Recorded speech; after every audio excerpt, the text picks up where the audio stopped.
Even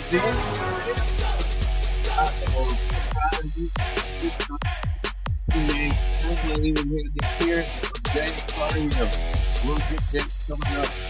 As we start the fast lane prediction, Mr. Fudge, we start right now. Hello, everyone. Welcome to the edition of the Fast Lane Review Show here on Public Show. Join the conversation with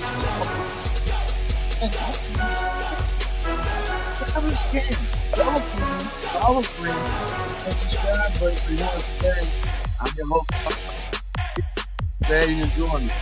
Um, it's all fast line. Fast line was a good show from top to bottom. So we ain't gonna waste no time whatsoever. Right now, here we'll kick things off with a we had the tag team championship match that was scheduled here on Fastlane that many people were talking about and buzzing about. Cody Rhodes started off the show. Well, I mean Jay Uso. I meant to say Jay and Cody challenging for the undisputed WWE Tag Team Championships. Jay Uso, main event Jay Uso, feeling solo, feeling Usi, as he teamed up with his unlikely partner, Cody Rhodes. They was gonna get a shot of the tag team titles. Cody and Jay went against the Judgment Day, Finn Balor and Damian Priest. Finn Balor and Damian Priest. These two men are on the roll ever since winning the tag team gold this past month and been a dominant faction ever since last, you know what? How they go? Well, the match started off like this. The Judgment Day was in control at first when Balor and Priest started attacking Jay. They didn't want Cody to enter the match. I guess they knew Cody was gonna come in, and we told you on SmackDown this past Friday, Cody and Jay made a special appearance, helping out John Cena and LA Knight over the Bloodline, the Judgment Day. So that was a once of a lifetime experience. But like I said, we'll get to that with Cena and LA Knight later. But Cody Rhodes continue on to get the tag. Cody Rhodes get the tag in. And Cody making work, trying to take down Finn Balor. I mean, everybody did something. It was seamlessly when you looked at the match. The match was that. I mean, everybody worked together as a team. Even JD Madonna, who's sort of associate of the Judgment Day, made an appearance. He wants to end the group as the member of the Judgment Day. JD Madonna. And I think he's playing his role really good, really carefully as well. Playing seamlessly. Rhea Ripley trying to invite JD into the group, but Damian Priest doesn't see that far and see fit. But you know, it's too also too like right here, Rhea Ripley trying to use her womanly ways, trying to flirt with Jay Uso. Jay Uso's not buying it. Rhea Ripley and Jay, I think Rhea Ripley and Jay kind of play flirt with each other. You know how they go. So, well, it led to this. A lot of miscommunication on both Finn Balor and Damian Priest, which led Jay to take Damian out. Damian tried to get the I guess Damian tried to get everything he could, but it was no effect to Damian. So Damian was the final moments when JD Madonna hit Damian. He meant to hit Jay, but hit Damian and Jay with the briefcase, causing Damian to get the crossroads or something. Yeah, Damian got the crossroads onto the announce table, which led to Cody and Jay use that double team move and they double team Finn Balor to get the win. And you see the look on Rhea Ripley's face. She sensed it was trouble for her Judgment Day. And Rhea Ripley knew that the Judgment Day lost the tag team championships to Cody and Jay. Cody and Jay shocked me. I thought the Judgment Day was going to retain the tag team titles, but that wasn't going to be the case. Jay and Cody win the tag team titles, just like we saw last week when Trick Williams won the North American Championship away from Dominic. I thought Dominic was going to retain, But look for this being a short reign, and the Judgment Day will one day, some right, maybe this week or next week, regain the tag team titles from Jay and Cody, which that was a shocker. Jay and Cody Rhodes re- win the WWE Undisputed Tag Team titles. They are your new tag team champions. What a shocker! I couldn't believe it, and I really couldn't believe it. But the Judgment Day didn't get the job done. But we now know that Jay and Cody are now the new tag team champions. This is the first time Jay Uso winning tag team gold without his brother. We'll talk about his brother later. Cody, this is his fourth tag team gold with a different partner. He won one with Drew McIntyre, his first tag team with Ted DiBiase Jr. Drew McIntyre, his brother Dustin, and now with Jay. I think him and Jay won the tag team titles. Um, Cody won last tag team title was against the Usos at that time. So that was like nearly 10 years ago. Man, 10 years go back so fast. I'm telling you. You already know it, but I'll tell you later about somebody else that was that was afar. But now we know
Cody are now the new tag team champions.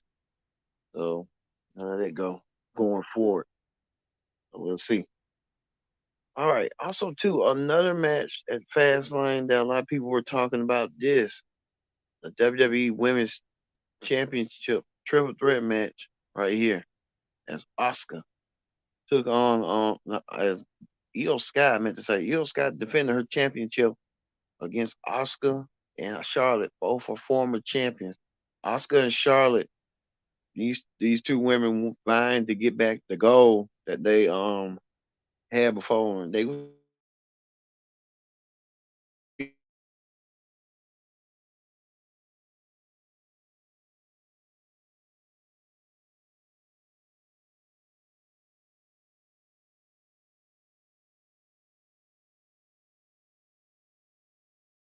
can see how that's gonna go. But this match right here, it would take no longer than that. But you saw Io and Oscar, Mr. Io and Oscar taking down Charlotte throughout the moment of the match. They didn't want Charlotte in that match whatsoever, as you can see right here. You get something going right here. As you can see, Charlotte Flair.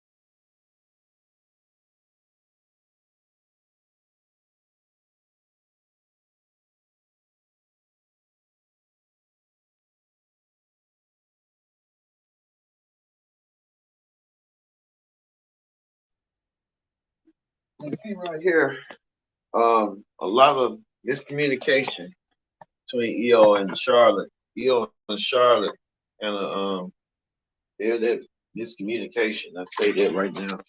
A lot of miscommunication. Miscommunication came into that tactic tonight. You can tell right, EO and Charlotte kind of want to destroy each other. They kind of did. And then you see right here. Yeah, see right here. Yeah, and Charlotte, Oscar trying to do a double power bomb onto Charlotte. Charlotte had EO into the corner. EO Sky kind of felt the effect. I tell you that right now. That power bomb and stuff, they always do that. I think something's gonna be a lasting effect and lasting impression stuff.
You see right here, Charlotte the receiving end.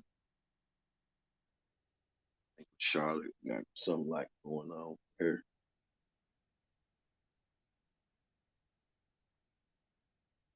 Charlotte trying to motion to the crowd that she wants to be a 15-time champion. She's trying to inch and closer to her father's record. Kind of is, but Charlotte's trying to placate what's going on with that. But that be. But then too, I liked it this when EO and Oscar was trying to put the pressure on Charlotte. Charlotte really didn't know how to take it and know how to handle it. Well, the EO and some Japanese folks know how to do it. Trying to use every milk and candy on you. I'm not sure Charlotte kind of felt the effects on it.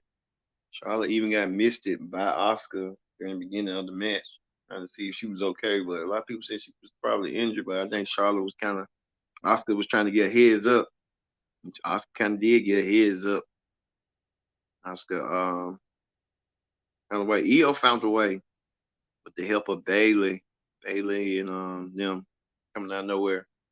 Um taking down Oscar. And you see right here, Bailey with the help EO.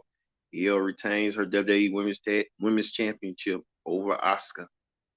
See right there, that's what I'm talking about. Yeah,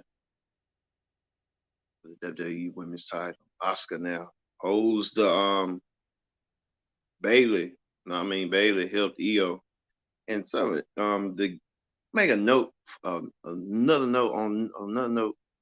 They did a press conference, and somebody reporter asked EO Sky about this Taylor Swift thing, saying Taylor Swift wanted to come out there and challenge EO for the women's title. First off, Taylor Swift is not going to be challenging EO for the women's title. That don't make no sense. I think that was just an offhanded joke. I'm thinking to myself, what the hell? Okay, we get Taylor Swift trying to date this Travis Kelce dude or whatever they got going on. I don't know. Who cares? That's their business. Why in WWE? Why would Taylor Swift come to WrestleMania? But you know what? You never know. Since they're talking about bringing WrestleMania to Nashville, you never know what the outcome might be. But I mean, that was an all-handed question. You asked me. Anyway, we get to another match. This match right here was a huge 6-man tag team match. It's the LWO without members Jaquin Wild and Raku, his name. Well, LWO members, Rey Mysterio, the United States champion, and Santos Escobar and Selena Vega in their corner took on the team of Bobby Lashley and the Street Profits.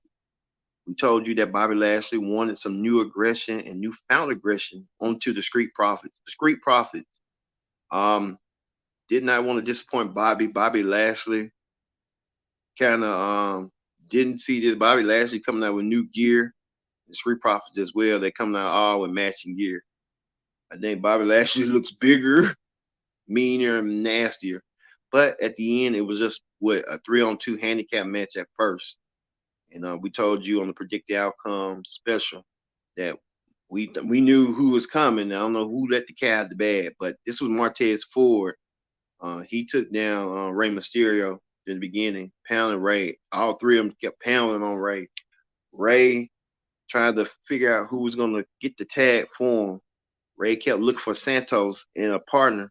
Rey said that he called somebody to help him out. Well, Rey got what he wanted, and Rey got the partner of a lifetime. And I was kind of like, what the hell? It was none other than Carlito, Caribbean Cool. Carlito came out there to help Rey and Santos, and Carlito meant business. Carlito came out there and took care of business and did the backstab onto Montez Ford. It was like within a minute or something. And Carlito helped won his team, the LWO, with Carlito win the match. Carlito back in the WWE full time. Looking forward to seeing what Carlito's going to do. This is a recent picture this past last night of Carlito and John Cena. Who can forget back in nearly 20 years ago, 2004, I can vividly remember it. That's long I can remember. Carlito and John Cena. Carlito came around this same time in 2004 as a fresh new face, newcomer. Carlito back into the saddle again in the WWE. Him and John Cena, who remember the US, it was feuding on the US title. John Cena had to do the storyline was John Cena was at a club and Carlito was at the same club. Carlito used the bodyguards or something like that to stab John Cena, and John Cena was out, but really he was trying to film a movie because they were trying to prime him now to do film The Marine during that time. 20 years later, John Cena, now a worldwide film actor, and Carlito back into the saddle. It's just like reminiscing 20 years ago on how things was. It was long ago. Man, John Cena. But Carlito's back. But speaking of John Cena was in action as well in a tag team match. Everybody's in tag team matches and stuff tonight. John Cena teams up with the popular sensation LA Knight to take on the team of the Bloodline, Solo Sikoa and Jimmy Uso. Well, John Cena came out there with the crowd. John Cena getting the accolades that he so richly deserved and stuff. Cena came out there to get the crowd's attention. The crowd came out there unglued for John Cena. Solo Sikoa came out there with Paul Heyman and Jimmy Uso. Then LA Knight came out there as well. LA Knight back in the saddle as well. We know that John Cena this week, he will be throughout TV this week. He's going to make a very rare special appearance on NXT, being the corner of Carmelo Hayes when he takes on Braun Breaker. But Braun will not be alone, as Braun will be in the someone else will be in Braun's corner. I'm surprised Solo Sikoa or none of that, but Paul Heyman will make an appearance. Don't forget, you don't be surprised if one of them two or both of them shows up against Cena. They, even the score. But John Cena teamed up with LA Knight as the Paul Heyman claims the LA Knight is on the road to stardom and greatness. So we saw this. We saw how this was going to go as well. But this is was a match. John Cena says that Solo reminded him of Umaga. John Cena, who can forget John Cena and Umaga had battles for the WWE title back in the day. But now, man,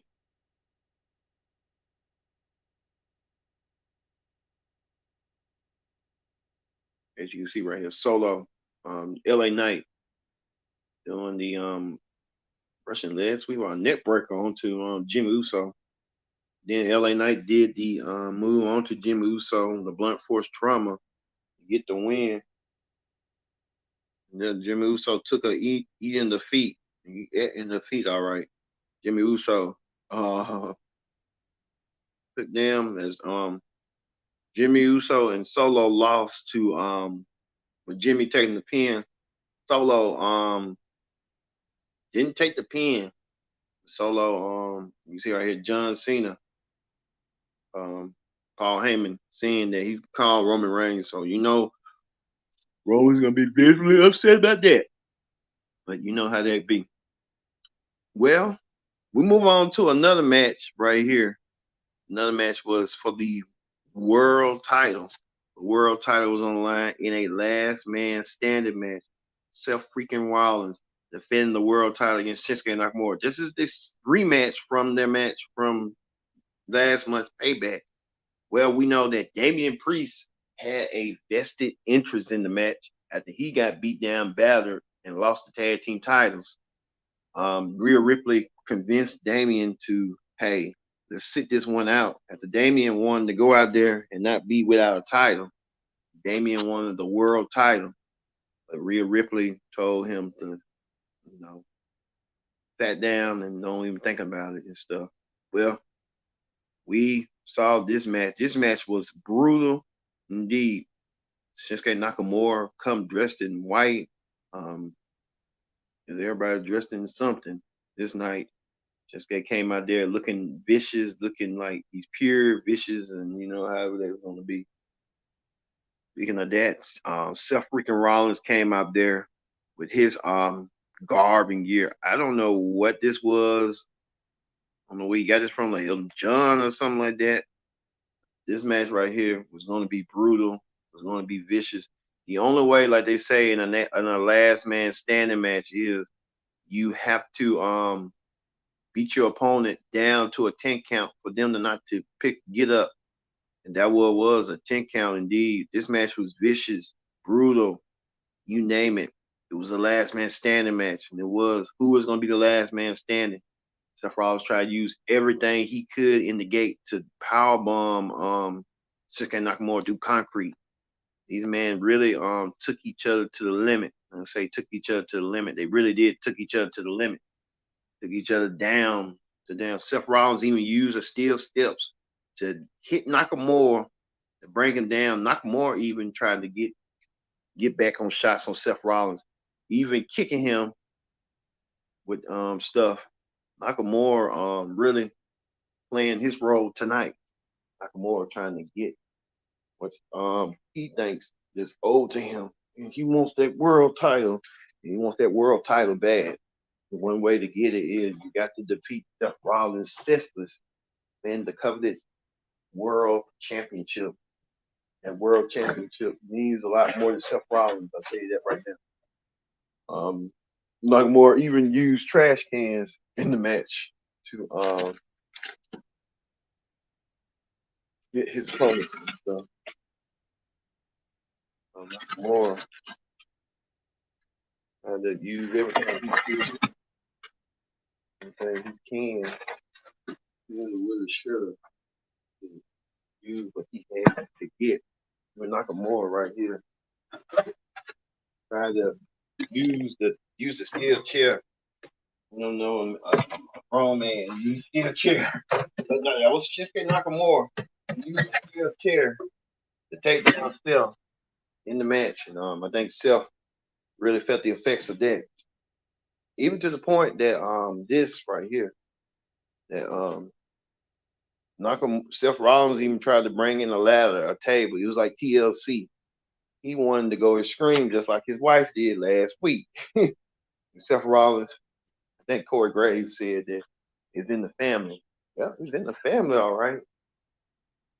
It's in the family indeed. But all that, all that happening in the match.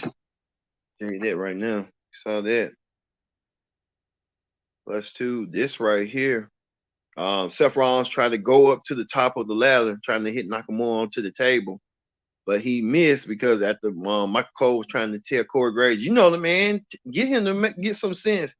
Seth Rollins wasn't thinking about that. Seth Rollins wanted to end and beat down Nakamura with the 10 count.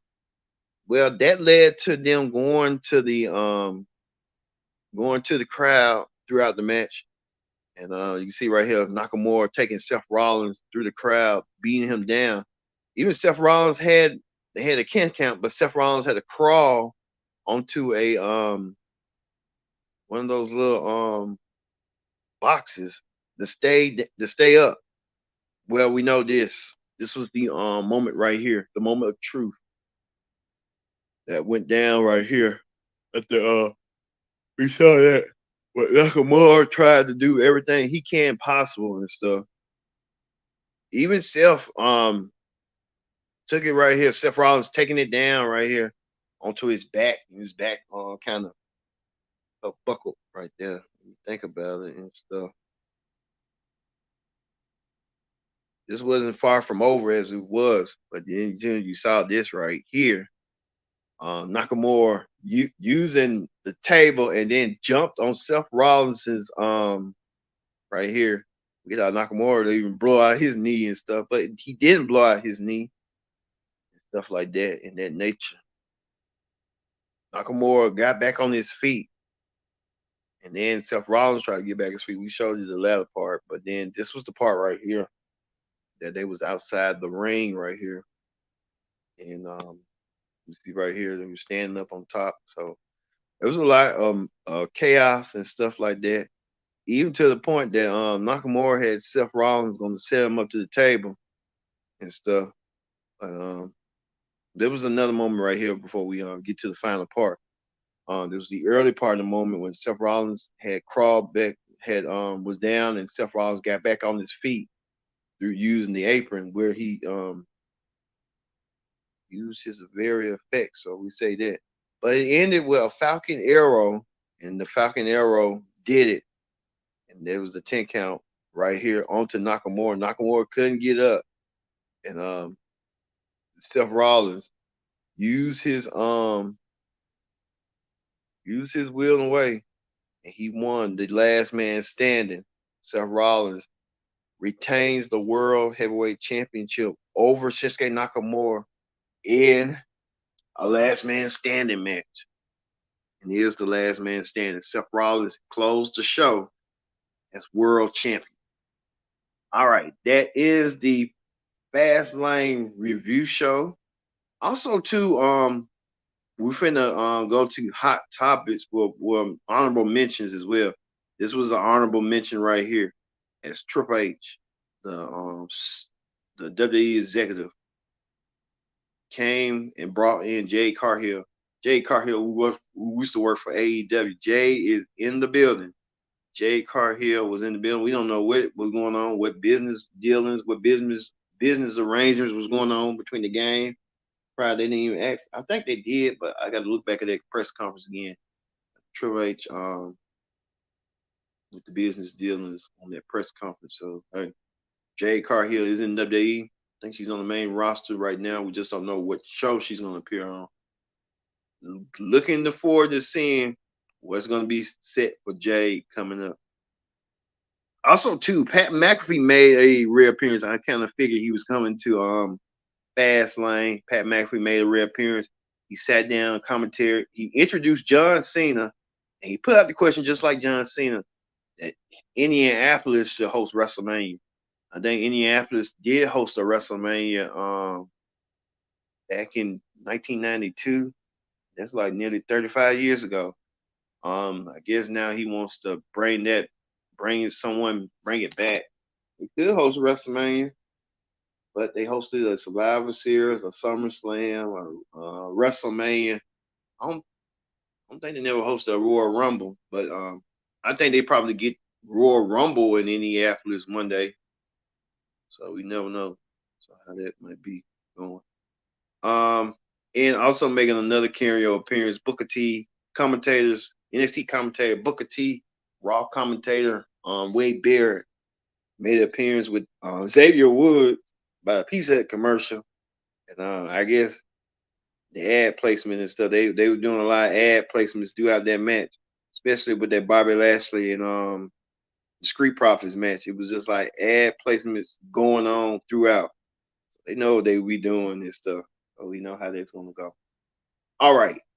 That's gonna do it for the pro wrestling show. We're gonna leave you with a lot of winners. Seth freaking Rollins won his match tonight. Even the appearance from Carlito helping Rey Mysterio and Santos Escobar get the job done tonight as well. In their 6-man tag team match against Street Profits. Street Profits and Bobby Lashley probably looking befuddled, confused, like what the hell just happened. And to Io Sky. Io Sky retained her women's championship over Charlotte and Oscar. But we're gonna leave it with and also to the tag team championships as well. Cody Rhodes and Jey Uso winning the tag team titles from the Judgment Day. Damian Priest and Finn Balor. Well, we're gonna leave you with Seth Rollins retaining the World Heavyweight Championship the way he did. So for me being Kendrick Dick saying so long, thank you for watching the Pro Wrestling Show Fastlane Review Show. We'll see you tomorrow on the Raw Ring Report. See you then.